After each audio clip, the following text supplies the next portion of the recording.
एतराज़। आयत मुबारका कज़ालिका युहयिल्लाहुल मौता व युरीकुम आयातिही लअल्लकुम ताक़िलून। पंडित जी इस आयत का तर्जुमा लिखते हैं, इस तरह खुदा मुर्दों को ज़िंदा करता है और तुमको अपनी निशानियां दिखाता है कि तुम समझो। उस पर पंडित जी का एतराज़ ये है, अगर मुर्दों को खुदा ज़िंदा करता था तो अब क्यों नहीं करता? क्या वो क़यामत की रात तक कब्रों में पड़े रहेंगे? क्या आजकल वो रह-सुपुर्द हैं?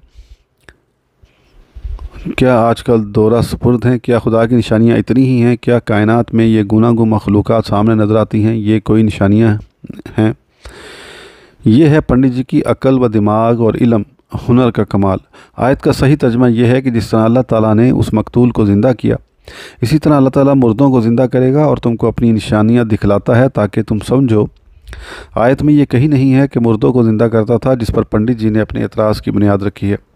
एक कौम के सामने एक वाक़या आया कि मकतूल को अल्लाह ताला ने हयात दी। जो लोग उसको जानते